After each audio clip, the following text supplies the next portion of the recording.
Okay, Assalamualaikum warahmatullahi wabarakatuh. Macam mana semua?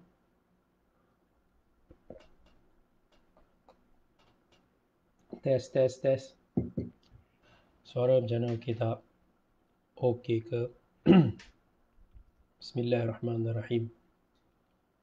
Allahumma anta rabbi, la ilaha illa anta, khalaqtani wa ana abduk, wa ana ala ahdika. Clear? Alhamdulillah. Sebut lagi sekali clear. Sekali lagi. A'udzubika min syarr. Alhamdulillah. Okey. Okey, kita bagi masa sikit untuk nak join kita malam ini. Sekejap, Ana sharekan.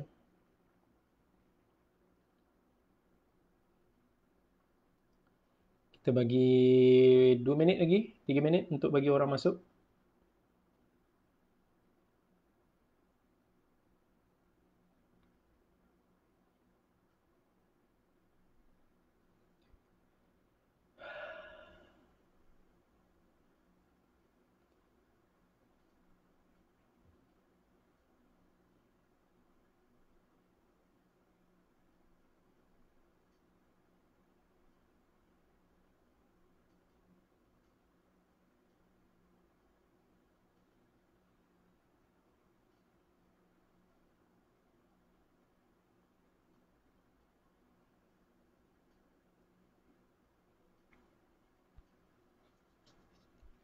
Ahlan wa sahlan wa marhaban bik.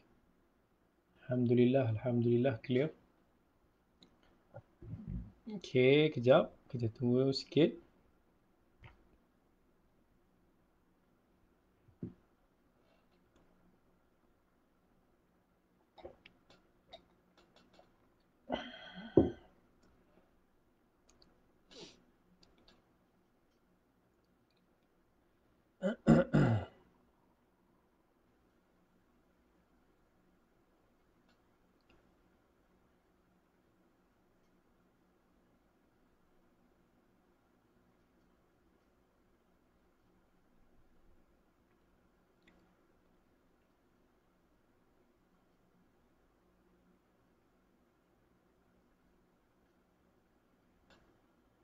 Waalaikumsalam warahmatullahi wabarakatuh. Ahlan wa sahlan wa marhaban bikum fi hadhihi al-halaqah.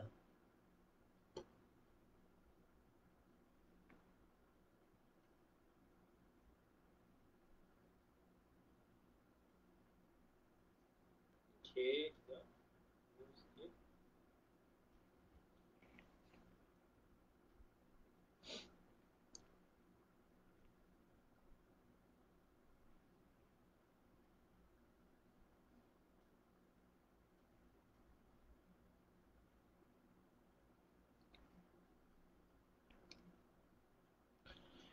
Okey, insya-Allah kita akan mulakan insya-Allah kuliah kita pada hari ini dengan satu tajuk yang berkaitan tentang antara kisah-kisah yang disebutkan dalam Al-Quran berkaitan Bani Israel. Okay, so insya-Allah pada hari ini kita akan bercerita tentang Bani Israel. So make sure supaya kita semua dapat mengambil maklumat daripada perkongsian yang kita ceritakan pada malam ini, iaitu kita akan ceritakan daripada sudut aspek Al-Quran. Iaitu daripada Al-Quran. Baik, insyaAllah pada hari ini kita akan explain tentang latar belakang berkaitan dengan Bani Israel. Kita akan discuss juga dengan beberapa cerita Bani Israel yang ada di dalam Al-Quran. Apa bentuk-bentuk nikmat yang Allah telah kurniakan kepada Bani Israel, sifat-sifat Bani Israel, macam mana kisah Bani Israel dengan Musa dan Firaun, perjanjian Bani Israel yang antara Bani Israel dengan Allah Azza wa Jal, bagaimana sikap mereka terhadap para anbiya selepas daripada Nabi Musa, apa bentuk-bentuk hukuman akibat yang Allah telah turunkan kepada Bani Israel, dan apa pengajaran-pengajaran yang kita boleh ambil daripada Bani Israel. Jadi mungkin kita tidak akan mampu untuk nak berdiskus semua aspek tentang Bani Israel pada minggu ini, tapi insya-Allah kalau kita tak sempat untuk nak discuss pada malam ini, kita akan kita akan sambung lagi pada masa yang akan datang. Okey, jadi insya-Allah kita start dulu dengan apa itu Bani Israel, yang mana Allah Azza wa Jal sebutlah banyak kisah-kisah mereka di dalam Al-Quran. Kan di dalam Al-Quran, siapa itu Bani Israel? Kalau kita nak melihat kepada susu galur Bani Israel, para ulama dulu menamakan ataupun para sejarawan dinamakan Bani Israel ni merujuk kepada kaum Yahudi. Ada juga yang bagi dengan nama-nama bahasa Ibrani, iaitu merujuk kepada satu klan yang merupakan cucu keturunan daripada Nabi Yaqub alaihi salam, iaitu Nabi Yaqub bin Ishaq bin Ibrahim alaihi salatu wassalam. Okey, so itu mereka ini ada yang Bani Israel juga sebelum ini pernah digelar sebagai Al-Ibriyun. Al-Ibriyun, Ibr. Ulama berselisih faham lah, kira kata dalam menentukan sebab kenapa mereka digelar sebagai Al-Ibriyun. Ada yang kata mereka ini digelar sebagai Al-Ibri nisbah kepada Nabi Ibrahim alaihi salam, ataupun nama Nabi Ibrahim itu yang ada disebut dalam beberapa kitab lama mereka dengan nama Ibrahim Al-Ibrani. Ibrahim Al-Ibrani. Kenapa Nabi Ibrahim digelar sebagai Al-Ibrani? Kerana dia pernah abara ni maksud melintasi. Maksudnya Nabi Ibrahim dulu pernah melintas cross daripada sungai Furat ataupun sungai-sungai yang lain. Ini sebahagian daripada ulama sebut kenapa dinamakan klan ini, puak ini sebagai Al-Ibri. Ada juga yang bagi tahu dia digelar sebagai Al-Ibri nisbah kepada Ibr, iaitu kita kata nenek moyang Nabi Ibrahim alaihi salam. Macam mana yang kita tahu, Nabi Ibrahim alaihi salam dia bin Azar, bin Nahur, bin Saruq, bin Ra'u, bin Falih, bin Abir. Yang mana bunyi Ibir ini semua bunyinya berbeza-beza lah. Bahasa Arab sebut Abir, bahasa lain mungkin sebut Hibir. Dia boleh berbeza-beza antara ni. So ni kita kata moyang ke-6 Nabi Ibrahim alaihi assalatu wassalam. Jadi digelar juga klan Nabi Yaqub ni sebagai Ibr kerana merujuk kepada datuk ataupun ke-6 Nabi Ibrahim alaihi salam, yang ada juga mengatakan Ibri adalah satu nama tempat yang pernah diduduki oleh Bani Israel. Sebab asal Bani Israel dulu ni macam umpama kaum Badui yang puak nomad lah, yang tak duduk di satu tempat, yang berpindah daripada satu tempat ke satu tempat yang lain mencari mata air dan sebagainya. Jadi kalimah Ibri ini asalnya adalah daripada al-ubur atau at-tanaqqul dalam bahasa Arab, yang selalu al-ubur ni selalu berpindah randah, suka melintas satu ke sana kemari. So ada juga yang mengatakan mereka ini digelar sebagai Ibri dulu, membezakan antara mereka dengan orang-orang bandar dulu. Sebab orang-orang bandar ni macam Ibri ni maksudnya orang yang puak-puak pindah randah ni lah. So dia orang ni taklah macam geng-geng bandar yang bertamadun duduk kat satu tempat ni. So ini kerana dikatakan nama-nama bagi klan Bani Israel dulu. Yang kedua ialah nama yang paling popular kita kenal sekarang, iaitu Bani Israel. Kerana nama Nabi Yaqub alaihissalam yang asalnya adalah Israel. Yang ini juga Allah Azza wa Jalla ada sebutkan di dalam Al-Quran, illa ma harrama Israilu ala nafsih, iaitu apa yang diharamkan oleh Israel itu ke atas dirinya sendiri. Israel dalam Al-Quran itu adalah Nabi Yaqub alaihi assalam. Israel ada satu kalimah bahasa Ibrani yang bercantum Isra yang bermaksud hamba. Bahasa Ibrani bermaksud Tuhan lah, Eloh ataupun Allah. Jadi sebenarnya Israel ni sama je makna dengan Abdullah. Israel bahasa Hebrew-nya dia adalah Abdullah. So macam kita kata Bani Israel ni Bani Abdullah. Dan Bani Israel ni juga dikenali sebagai Yahudi. Ini kita banyaklah panggil mereka ini sebagai Yahudi. Kenapa mereka dinamakan sebagai Yahudi? Dikatakan setelah dalam Quran yang ada cerita tentang kisah mereka ni sembah um, lembu, berhala lembu, lalu mereka bertaubat. Jadi dalam surah Araf begitu orang Bani Israel ini sebut inna hudna ilaik. Hudna maksudnya tubna, maksudnya kami bertaubat, kami rujuk kembali. Jadi kerana itu dikatakan mereka ini yatahawwadun. Maksudnya mereka ini sama ada bertaubat ataupun yatahawwadun ni maksudnya mereka ini bergerak ataupun tak mau baca Taurat dulu. Ini semua antara sebab ni. Ada juga yang mengatakan mereka ini dinamakan sebagai Yahudi nisbah kepada anak kepada Nabi Yaqub yang bernama Yahuda bin Yaqub alaihi salam. Yang mana Yahuda ni kan ada 12 adik-beradik kan. Adik-beradik tiri kepada Nabi Yusuf alaihi salam. Yahuda adalah salah satu.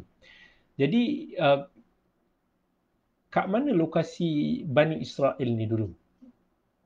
Ni para sejarawan yang mengkaji tentang Bani Israel ni dia ada sebutlah bahawa orang Ibri ni iaitu kita kata keturunan daripada Nabi Ishaq ataupun Nabi Yaqub alaihi salam. Mereka ini dulunya duduk di satu kawasan yang dinamakan sebagai Kan'an.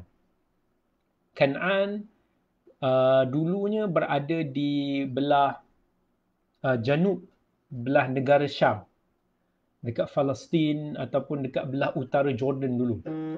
Mereka ni umpama orang Arab Badui lah yang duduk dulu untuk nak fokus dia untuk nak menternak binatang-binatang ternakan. So bila mana berlakunya kemarau, kisah ni ada disebutkan dalam Quran, Nabi Yaqub alaihi salam pun berhijrah pergi ke Mesir. Dalam surah Yusuf kan ada cerita pasal penghijrahan Nabi Yaqub dan anak-anaknya pergi ke Mesir untuk nak minta pertolongan kepada Nabi Yusuf alaihi salam. Antaranya Allah sebut فَلَمَّا دَخَلُوا عَلَيْهِ قَالُوا يَا أَيُّهَا الْعَزِيزُ مَسَّنَا وَأَهْلَنَا الضُّرُّ وَجِئْنَا بِبِضَاعَةٍ مُزْجَاةٍ فَأَوْفِ لَنَا الْكَيْلَ وَتَصَدَّقْ عَلَيْنَا إِنَّ اللَّهَ يَجْزِي الْمُتَصَدِّقِينَ. Kemudian sampailah Allah cerita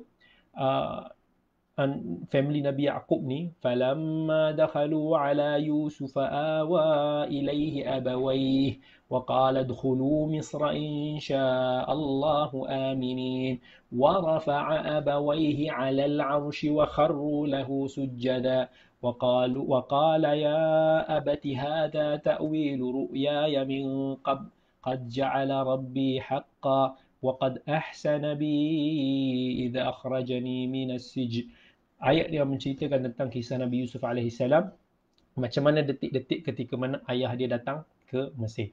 Jadi kemudiannya Bani Israel ni hidup di Mesir, maksudnya Nabi Yaqub dan anak-anaknya hidup di Mesir masa zaman Nabi Yusuf ni dengan kehidupan yang penuh dengan keamanan di bawah naungan kira kata menterinya Nabi Yusuf AS. Dikatakan pemerintah kepada Mesir ketika itu digelar sebagai Hyksos, iaitu sekitar kita kata kurun ke-6 sebelum Masihi. Kurun ke-6 sebelum Masihi lah, jauh juga tu. Jadi sampailah selepas daripada generasi ke generasi, sampai ke dikatakan macam-macam lah, ada yang kata khilafnya, generasi ke-19 pemerintah Mesir masa tu yang digelar sebagai Ramses yang kedua. Inilah zaman-zaman Firaun. Inilah mereka ini, golongan Mesir ini mula menyerang ataupun bermusuh dengan Bani Israel. Mereka menyerang Bani Israel dan menekan, torture mereka, menyeksa mereka. Dan ini juga antara benda yang diceritakanlah di dalam Al-Quran. Antaranya dalam surah Ibrahim, Allah Azza wa Jalla sebut, وَإِذْ قَالَ مُوسَى لِقَوْمِهِ اذْكُرُوا نِعْمَةَ اللَّهِ عَلَيْكُمْ إِذْ أَنْجَاكُمْ مِنْ آلِ فِرْعَوْنَ يَسُومُونَكُمْ سُوءَ الْعَذَابِ وَيُذَبِّحُونَ أَبْنَاءَكُمْ وَيَسْتَحْيُونَ نِسَاءَكُمْ وفي ذلكم بلاء من ربكم عظيم. Dalam surah Al-Baqarah pun juga ada ayat yang hampir serupa lah, yang menceritakan tentang macam mana orang Firaun dulu ni, mereka ni skeptikal dengan Bani Israel dan nak bunuh ataupun seksa, diskriminasi lah Bani Israel. Kemudian Allah Azza wa Jal pun berikan pertolongan kepada Bani Israel dengan mengutuskan Nabi yang menyelamatkan mereka, yang membawa mereka ke jalan hidayah, tetapi mereka ini berterusan menyakitinya. Inilah zaman Nabi Musa AS, sampailah akhirnya mereka kena keluar daripada Mesir yang mereka dah duduk beratus-ratus tahun lamanya, dan berhijrah ke negara Syam. Jadi mereka pergi ke satu bandar yang namakan Bandar Ariha, dan mereka diperintahkan untuk nak masuk ke kawasan tersebut. Dan surah Maidah Allah cerita, qalu ya Musa inna lan nadkhulaha abadan ma damu fiha fadhhab anta wa rabbuka faqatila inna hahuna qa'idun. Yang mana menceritakan kedegilan Bani Israel yang dia tak nak pergi mengikut Nabi Musa AS, yang dia kata, kamu pergilah Nabi Musa, kamu pergi dengan Tuhanmu, kami tak mau pergi, kami nak stay kat sini.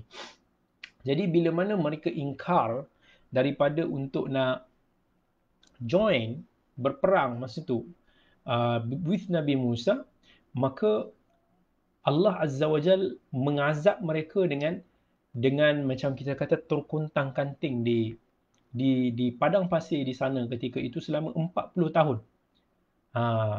Jadi sampailah masa tu wafatnya Nabi Harun alaihissalam, kemudian wafatnya Nabi Musa alaihissalam. Kemudian selepas wafatnya Nabi Musa alaihissalam, ini satu azab lah. Kita kata 40 tahun dia orang tak boleh nak keluar. Allah tak bagi dia orang nampak jalan keluar daripada tempat situ. Ini akibat mereka ni ingkar dengan Nabi Musa yang dulu ajak mereka nak masuk ke satu kawasan dengan perintah Allah, dia orang tak nak, takut. So mereka diazab. Jadi selepas daripada wafat Nabi Musa, Bani Israel ni dia insaf lah saat dia rasalah sikit tentang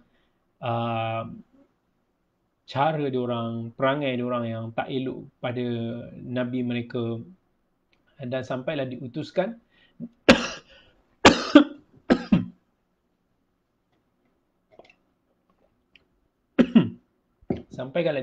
kepada mereka Nabi Yusha bin Nun alaihissalam, yang merupakan salah satu daripada pengikut Nabi Musa sebelum ini. Jadi Nabi Yusha bin Nun ini adalah mereka yang membawa Bani Israel ni akhirnya cross selepas daripada tamat tempoh 40 tahun tu, cross daripada sungai Jordan pergi ke Bandar Ariha. Lalu di sana mereka berjaya memenangi raja-raja yang ada di sana. Akhirnya mereka pun dapat duduk di tempat orang panggil Baitul Maqdis ataupun Palestin ketika itu. Okay. Kemudian setelah wafatnya Nabi Yusha bin Nun, family Bani Israel ni pun berpecah juga dekat bumi Syam. Syam ni tempat Palestin, Jordan, Syria dululah. Dia berpecah. Bila dah berkuasa ni berpecah lah. Maka akhirnya mereka terpisah kepada dua kerajaan Bani Israel masa tu. Satu kerajaan dipanggil sebagai kerajaan Yahuda dekat bahagian utara, junub, apa tahu. Yang ini di bawah kepimpinan Nabi Dawud alaihissalam. Yang ada dia orang ni termasuk dalam kawasan tersebut Baitul Maqdis lah. Yang kedua adalah kerajaan Israel di bahagian Shimal. Di bahagian Shimal di bawah pimpinan seorang yang nama dia Ishba'il. Yang mana kawasan ni termasuk juga Samaria, tempat dia. Dan selepas itu, setelah terbuluhnya Ishba'il, orang-orang di bawah kepimpinan tersebut bersatu kembali dengan Nabi Dawud alaihissalam, lalu kata apa, complete lah balik satu negara, kita kata, yang dibina untuk Bani Israel ketika itu, yang kemudiannya diwariskan kepada Nabi Sulaiman alaihissalam. So yang ini adalah dianggap sebagai era keemasan bagi Bani Israel. Sebab zaman Nabi Sulaiman ni dah establish dan Nabi Sulaiman is very powerful masa tu, Rasul dan juga King. Mereka panggil King Solomon. Selepas wafatnya Nabi Sulaiman alaihissalam, kerajaan Israel ni berpecah lagi kepada dua. Masih lagi macam tu. Satu kerajaan Yahuda berpecah, yang mana dia punya pusat pentadbiran ni di Urushalim. Masa tu dia punya pemimpin ni nama dia dipanggil macam Rahba'am. Dikatakan umur dia panjang lah, lebih daripada 300 tahun. Yang mana akhirnya berakhir di tangan tentera Babylon. Dan yang kedua masa tu kerajaan Israel juga, yang mana dia punya pusat bandar dia Shkim, di bawah pimpinan Yerbi'am, yang dikatakan umur dia juga panjang, lebih daripada 200 tahun. Kerajaan ni juga akhirnya tumbang di bawah tentera Asyuriyin. Okay? Jadi bila kita lihat kepada sejarah Bani Israel ni dulu, kita jarang nampak sebenarnya ada satu kerajaan yang tertegaklah kuat. Tetapi setelah era macam kata Nabi Sulaiman, mereka ini berpecah-pecah, berperang di antara satu sama lain.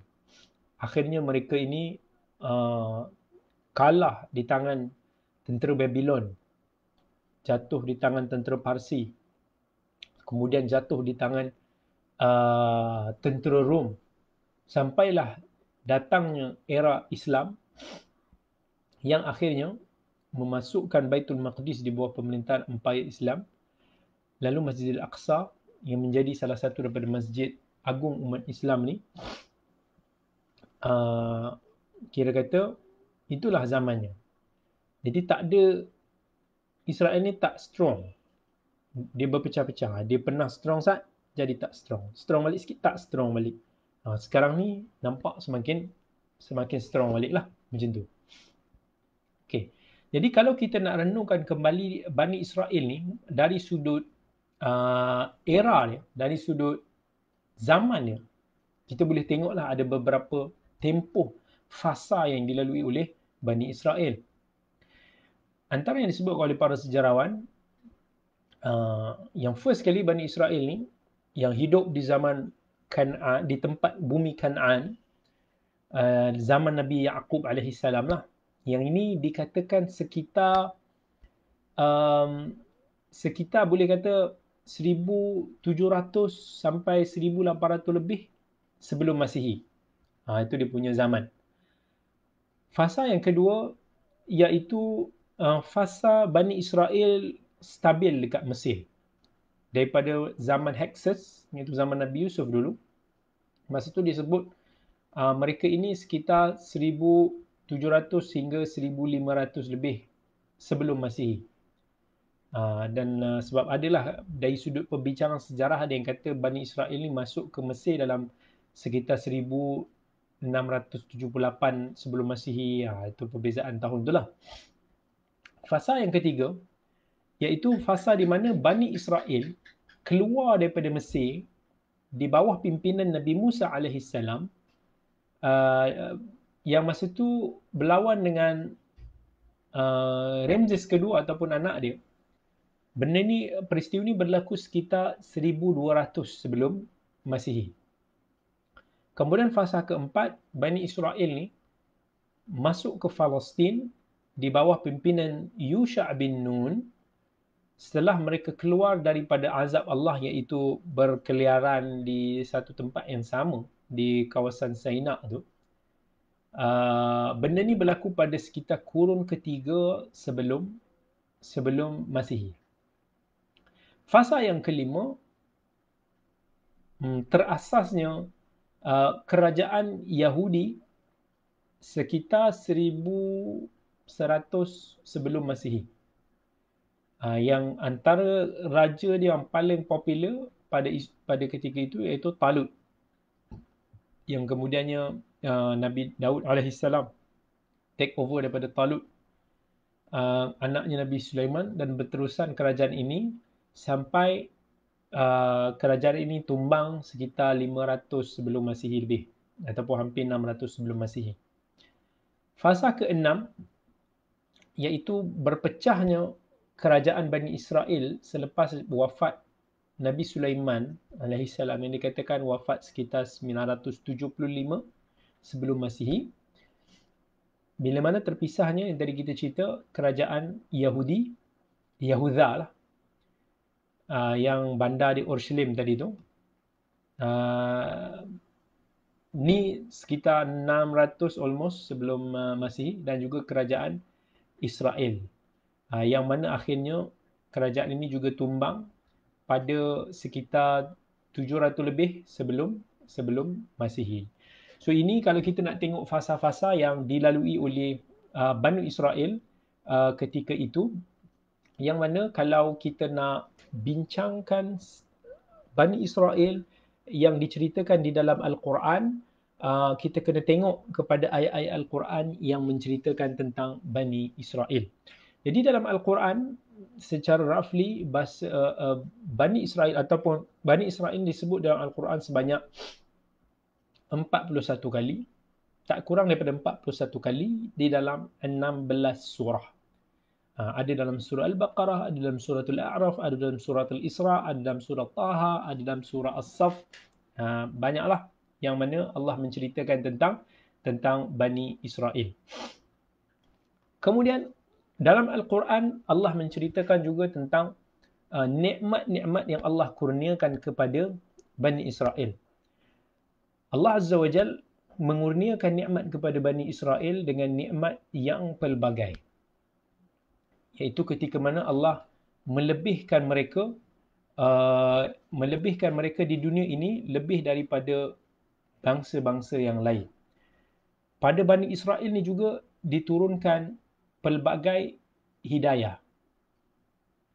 Diturunkan kitab-kitab suci para anbiya yang terdahulu. Ramai. Ini so kita kata, kita sentuh satu-satu. Yang pertama sekali, Allah melebihkan Bani Israel ketika itu lebih daripada bangsa-bangsa yang lain.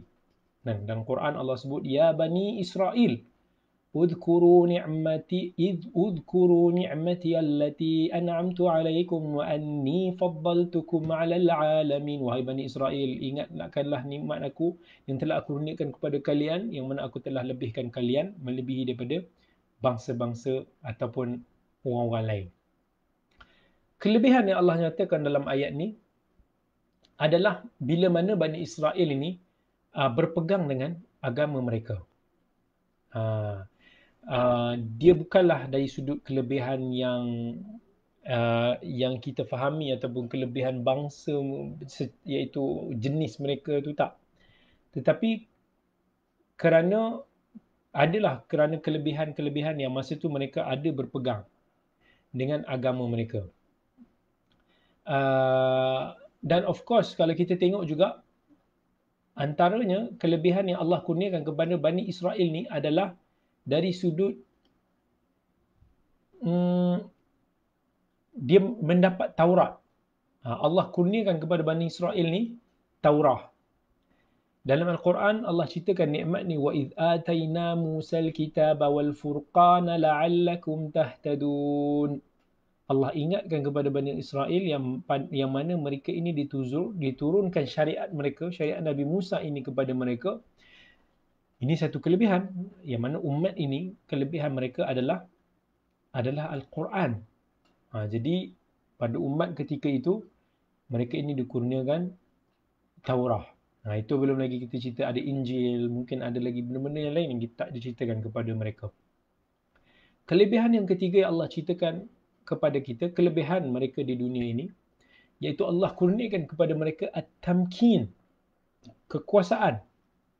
Allah kata dalam Quran, wa awrathnal qaumal ladzina kanu yustad'afuna masyariqal ardi wa magharibaha allati barakna fiha wa tammat kalimatu rabbikal husna ala bani Israil bima sabaru wa dammarna وَدَمَّرْنَا مَا كَانَ يَصْنَعُ فِرْعَوْنُ وَقَوْمُهُ وَمَا كَانُوا يَعْرِشُونَ. Allah cerita dalam surah Al-A'raf, iaitu Allah cerita tentang Allah naikkan martabat Bani Israel dulu yang pernah dalam keadaan yang dengan kehinaan dan macam-macam musibah. Mereka bersabar ketika itu, lalu akhirnya Allah jadikan mereka ini ada memegang kekuasaan yang mana kita dah cerita tadi, ada kerajaannya juga. Itu bukan keleng-keleng lah. Orang kata kalau sampai ke level yang ada kekuasaan ni kan. Kemudian ini kalau kita nak cerita kelebihan banyak, tapi di dalam Quran juga Allah menceritakan kepada kita tentang sifat Bani Israel. Sifat Bani Israel yang daripada dululah Allah cerita ni, mereka ini ada sifat yang suka menyeleweng. Suka menyelewengkan kitab-kitab suci yang diperturunkan kepada mereka. Mereka akan selewengkan agama-agama mereka. Ini Allah ceritakan dalam surah Al-Baqarah. Allah kata, وَإِذْ قُلْنَا ادْخُلُوا هَٰذِهِ الْقَرْيَةَ فَكُلُوا مِنْهَا حَيْثُ شِئْتُمْ رَغَدًا وَادْخُلُوا الْبَابَ سُجَّدًا وَقُولُوا حِطَّةٌ نَغْفِرْ لَكُمْ خَطَايَاكُمْ وَسَنَزِيدُ الْمُحْسِنِينَ فَبَدَّلَ الَّذِينَ ظَلَمُوا قَوْلًا غَيْرَ الَّذِي قِيلَ لَهُمْ. Ini Allah cerita tentang Bani Israel ini dia suka ubah ayat-ayat Allah. Dia suka selewengkan ikut hawa nafsu mereka sendiri. Jadi Allah azab mereka. Allah binasakan mereka. Sebab sifat mereka yang suka mengubah kalamullah. Baik daripada segi huruf, baik dari sudut makna. Sebab tu kita kena sangat berhati-hati bila mana berbicara dengan kalamullah. Jangan kita mengada-ngadakan sesuatu yang mana yang tidak dimaksudkan oleh Allah Azza wa Jal. Bahkan Allah Azza wa Jal mengancam Nabi kita sallallahu alaihi wasallam, walau taqawwala alaina ba'dal aqawil. Allah kata kalaulah mereka ini kalau kamu mengada-ngadakan kepada kami sesuatu yang tidak kami katakan, la akhadna minhu bil yamin. Allah pasti akan turunkan azab. Itu sebab tu bila kita nak berbicara tentang kalamullah, kita kena berhati-hatilah supaya kita tidak meresap kepada kita sikap Bani Israel yang suka menyelewengkan nas. Kemudian antara kira kata ciri Bani Israel yang lain, iaitu Bani Israel ni dia ada sikap degil. Dia degil, keras kepala. Dan dalam Al-Quran surah Al-Baqarah lah, bila Allah cerita tentang nak suruh Bani Israel ni sembelih lembu. Masa tu ada berlaku kematian lah. Jadi dia orang tanya kepada Nabi Musa nak tahu siapa pembunuh dia. Jadi Allah Azza wa Jalla perintahkan kepada mereka sembelih lembu dan pukul dengan kulit lembu tu kepada mayat, dan mayat tu akan bagi tahu siapa yang bunuh dia. Itu mukjizat Allah nak bagilah. Tapi bila disuruh sembelih lembu ni, Allah cerita, wa idh qala Musa liqaumihi innallaha ya'murukum an tadhbahu baqarah. Dia kata, bila Nabi Musa dia kata kat kaum dia, Allah perintahkan kepada kamu untuk nak sembelih lembu. Mereka pun bagi tahu, adakah kamu memperolok-olokkan kami? Dia macam, what? Apa hal kami nak kena sembelih lembu? Macam dia pelik lah. Sampailah dia minta untuk diminta kepada Nabi Musa jenis apa, sifat dia macam mana, colournya macam mana. Duk nyusah-nyusahkan lagi kan. Sampailah Allah susahkan mereka balik. Cari lembu sekian, cari lembu yang kuning berkilauan, cari muda yang tak terlalu muda, tak terlalu tua, ambil. Baru dia susah. So nak kata sifat Bani Israel ni memang sangat keras kepala, suka bertanya benda-benda yang tak sepatutnya lah. Kita kata, sebab tu jangan kita bertanya sesuatu yang akan menyusahkan kita. Kemudian sifat Bani Israel Allah ceritakan juga dalam Al-Quran ni, mereka ini ada sikap suka menipu helah lah. Dalam syariat Allah ni, mereka ada helah. Kalau kita ingat kisah yang hari Sabtu tu, yang Allah sebut dalam Quran, واسألهم عن القرية التي كانت حاضرة البحر إذ يعدون في السبت إذ تأتيهم حيتانهم يوم سبتهم لا شرعا يوم لا يسبت ويوم لا يسبتون لا تأتيهم كذلك نبلوهم بما كانوا يفسقون. Allah uji yang mana Bani Israel ni dia tak boleh nak apa macam tu, menangkap ikan lah pada hari Sabtu, tapi dia orang buat helah sikit, dia orang tak tangkap hari Sabtu, dia letak jala je. Nanti hari Ahad tu dia angkat, dah ikan-ikan semua dah terperangkap kat situ. So dia buat helah lah. Bila dia buat helah ni, maka seolah-olah dia mempermainkan hukum hakam Allah yang akhirnya menyebabkan mereka ini ditimpa bala, bertukar menjadi kera. Kemudian antara ciri Bani Israel yang Allah ceritakan dalam Al-Quran, iaitu Bani Israel ini adalah antara manusia yang paling tamak dan cintakan keduniaan. Ini sifat mereka. Itu dalam Quran Allah ingatkan kita dalam surah Al-Baqarah. وَلَتَجِدَنَّهُمْ أَحْرَصَ النَّاسِ عَلَى حَيَاةٍ وَمِنَ الَّذِينَ أَشْرَكُوا يَوَدُّ أَحَدُهُمْ لَوْ يُعَمَّرُ أَلْفَ سَنَةٍ وَمَا هُوَ بِمُزَحْزِحِهِ مِنَ الْعَذَابِ أَن يُعَمَّرَ وَاللَّهُ بَصِيرٌ بِمَا يَعْمَلُونَ. Dalam surah Al-Baqarah ayat 96 belah kanan tu, Allah bagi tahu kamu akan mendapati Bani Israel ini adalah manusia yang paling tamak akan kehidupan di dunia. Mereka ni kalau boleh nak hidup macam 1000 tahun. Itu Allah ceritakan tentang sikap Bani Israel. Sebab tu kalau kita tengok sikap mereka ni, tak tahulah sikap ni diwarisi ataupun tidak, tapi benda ni adalah ciri Bani Israel yang begitu jelas sekali kita boleh tengok di dalam Al-Quran. So kita ingat. Yang ke berapa? Kelima. Yang kelima, antara ciri Bani Israel yang obvious sekali dalam Quran, Allah cerita mereka ni suka buat kerosakan di bumi. Jeng jeng jeng jeng. Maksudnya al-ifsad fil ard, suka membuat kerosakan di atas muka bumi ni. Dan suratul Isra Allah ada kata wa qadayna ila bani Israil fil kitab la tufsidunna fil ardi marratayn wa la ta'alunna 'uluwan kabira. Allah kata Bani Israel ni juga dia akan melakukan kerosakan yang besar di muka ini sebanyak 2 kali. Ini adalah para mufassirin pun sebut tentang apa kerosakan yang dilakukan sebanyak 2 kali itu. Ada yang sebab berlaku banyak sangat sebenarnya peperangan yang besar lah, antaranya peristiwa pembunuhan Nabi Zakaria dengan Nabi Yahya.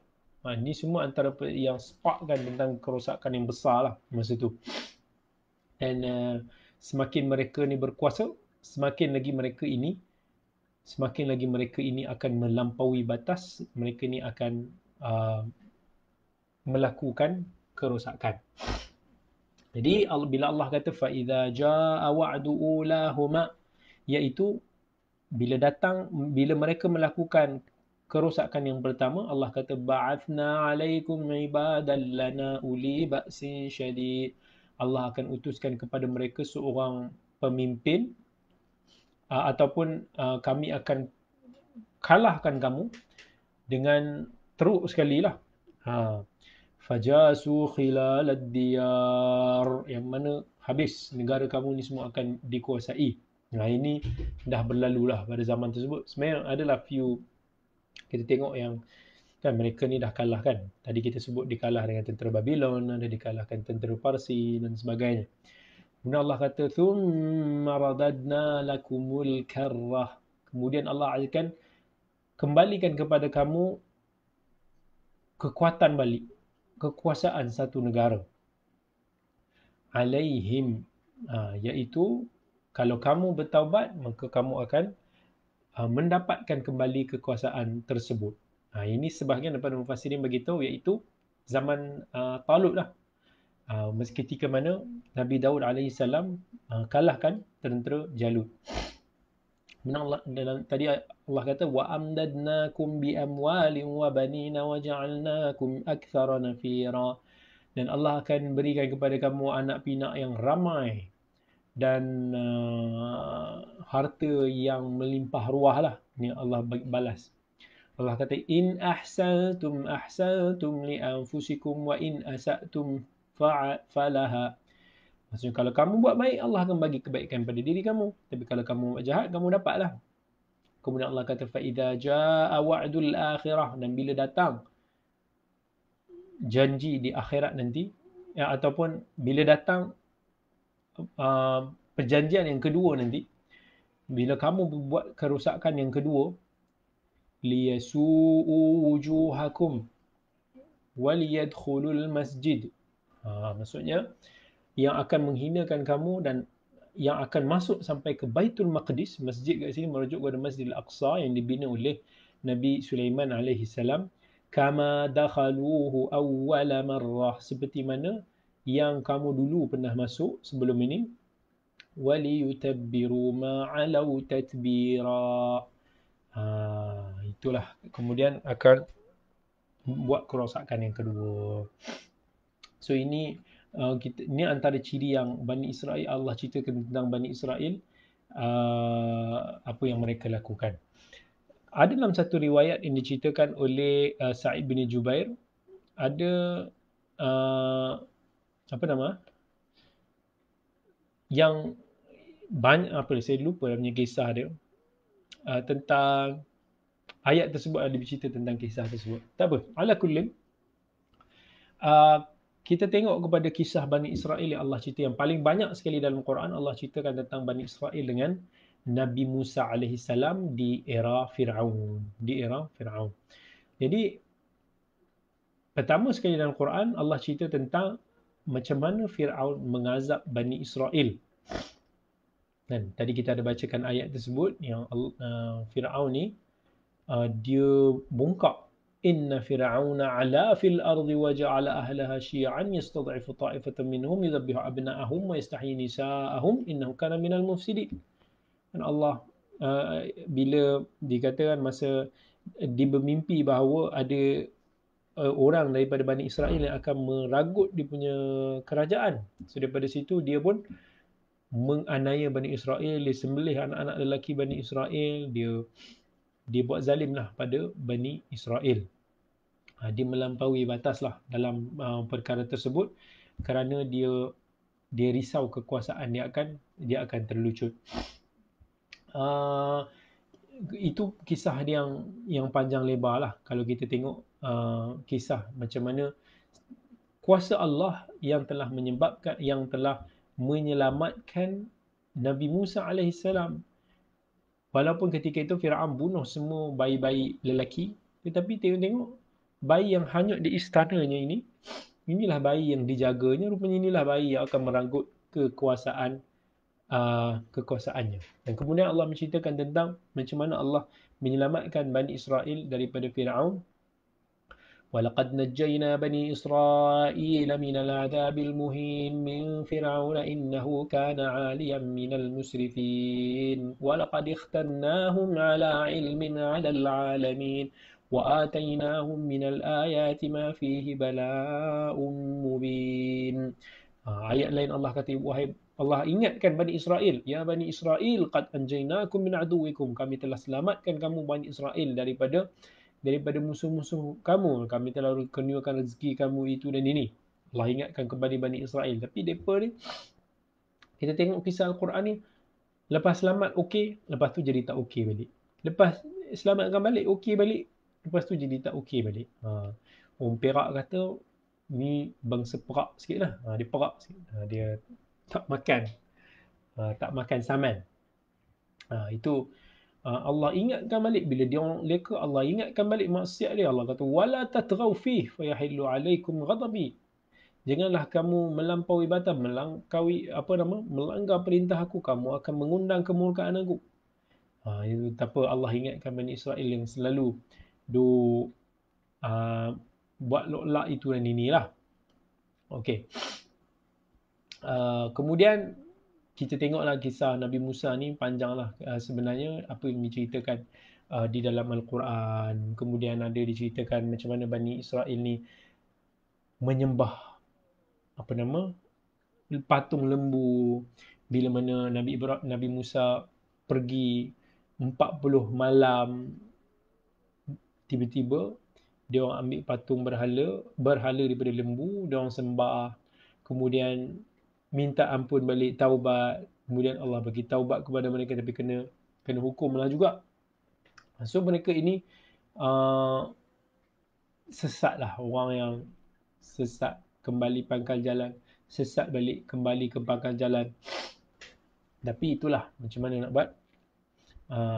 Sampai pernah dia buatkan Nabi Musa ni kembali dalam keadaan yang sangat marah. Dan dalam keadaan yang sangat marah sampai dia terbaling lah, kita kata lebaran papan yang ada di tangannya masa tu daripada wahyu masa tu. Dia marah sampai kepada Nabi Harun alaihi salam. Sampailah Nabi Harun merayu kepada Nabi Musa, dia kata, Ibna innal qaum istad'afuni wa kadu yaqtulunani. Dia kata sungguhnya kaum aku mengancam aku, dia pun nak membunuh aku. Nabi Harun pun tak terdaya lah untuk nak kontrol Bani Israel masa tu yang begitu degil sekali. Okey, itu satulah.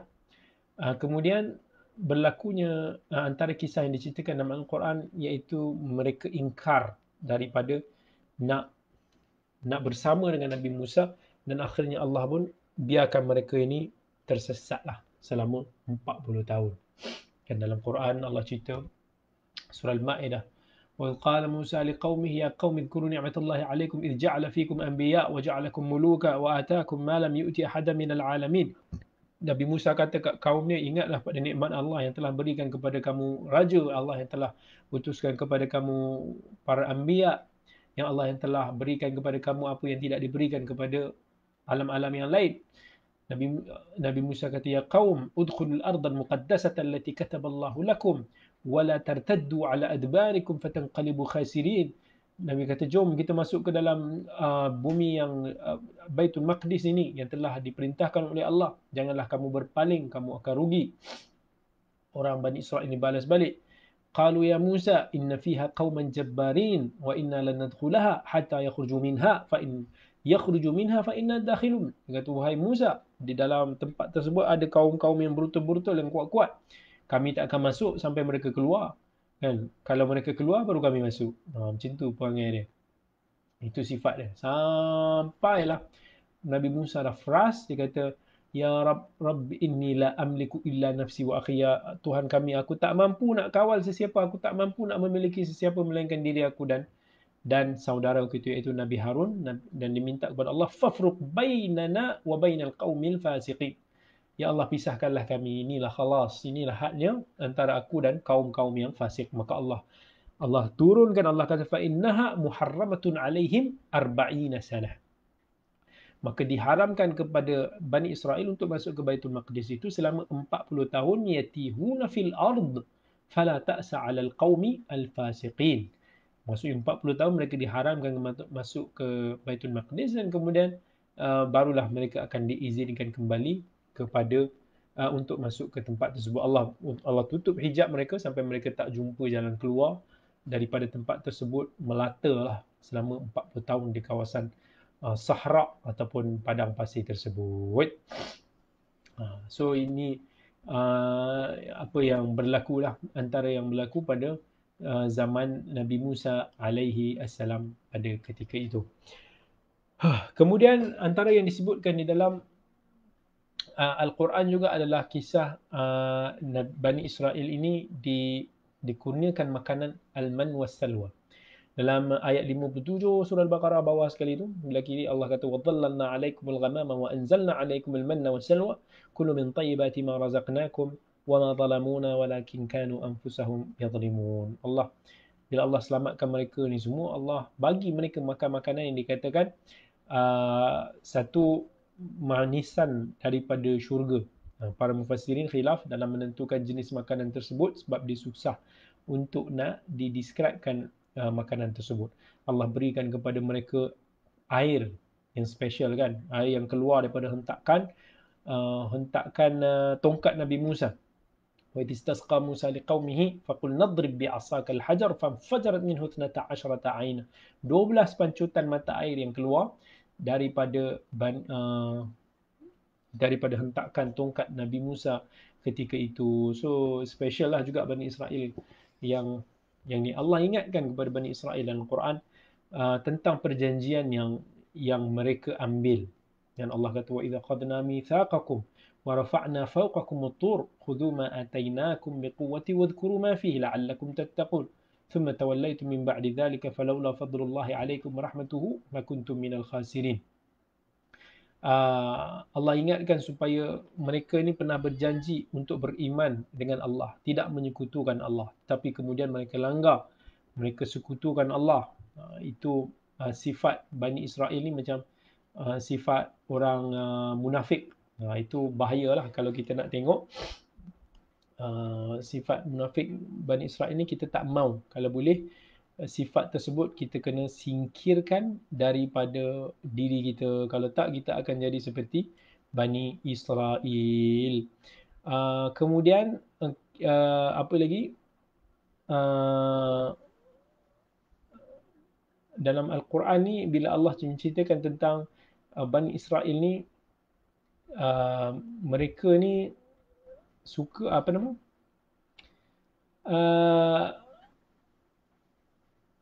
Mereka ni suka membunuh para nabi. Mereka suka membunuh para nabi. Sebenarnya banyak sangat para nabi daripada Bani Israel yang kita tak ceritakan. Yang ada, yang kita sebut Bani Israel ni datang daripada Nabi Yaqub alaihissalam kan. Sebab dia katakan Nabi Yaqub dia ada adik-beradik juga, nama dia Ais. Ais ada anak nama dia Ra'wil, dan dia ada anak nama Mus, dan Mus ada anak nama Ayub, dan Ayub ada anak Nabi Dzulkifl. Kalau kita tengok daripada keturunan Nabi Yaqub alaihissalam juga ramai para anbiya kan. Ada nabi daripada Nabi Yusuf, Musa, Harun, Yusha, Daud, Sulaiman, Zakaria, Yahya. Dan ada juga kalau kita tengok sebenarnya keturunan-keturunan Bani Israel yang tak disebutkan, yang kita tak tahu, yang tak diberitakan kepada kita. Walaupun para anbiya ada 124,000, berapa ramai kita tak tahu daripada Bani Israel sini, ramai sekali. Tapi mereka ni juga yang diberitakan juga, mereka ni menentang sampai ke tahap membunuh para nabi. Ya Allah kata innal ladzina yakfuruna bi ayatillah wa yaqtuluna an-nabiyyina bighairi haqq. Mereka membunuh para nabi tanpa hak. Itu kebrutalan mereka yang menentang para nabi mereka sendiri, yang berkomplot sampai kata berkomplot ke atas Nabi Isa alaihi salam. Macam mana mereka membunuh Nabi Zakaria, Nabi Yahya, yang adalah ceritanya ada diceritakan dalam sumber-sumber Israeliat juga, boleh diambil lah kira kata sebagai satu pedoman. So kita kata sebenarnya berita pasal Bani Israel ini banyak, dan kemudian Allah pun bila kata mereka ini degil, Allah turunkan bala kepada mereka. Allah kata wa idh ta'adzana rabbuka la yab'athanna 'alaihim ila yaumil qiyamah man yasumuhum su'al 'adab inna rabbaka lasari'ul 'iqab wa innahu laghafurur rahim. Allah turunkan hukuman kepada Bani Israel yang banyak sangat melakukan kerosakan.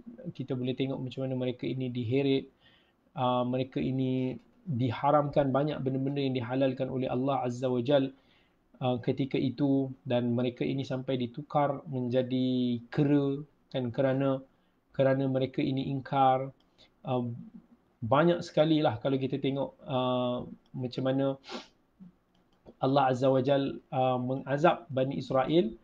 Semua ini sebenarnya boleh menjadi satu pedoman kepada kita untuk kita ambil iktibar daripada kisah Bani Israel. Okey. Panjang kalau kita nak cerita pasal Bani Israel yang lain. Kita minum dulu.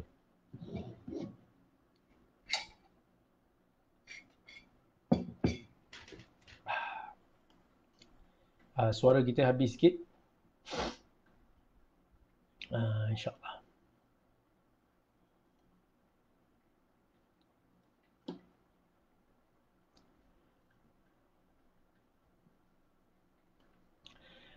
Okey, InsyaAllah kita Saya ingat setakat ini dulu kita berhenti pada ketika ini. InsyaAllah kita akan mungkin ada kesempatan kita sambung lagi. Dan moga-moga insyaAllah perkongsian kita pada malam ini ada manfaat dan kelebihannya. أقول قولي هذا وأستغفر الله العظيم لي ولكم والسلام عليكم ورحمة الله وبركاته. Terima kasih semua.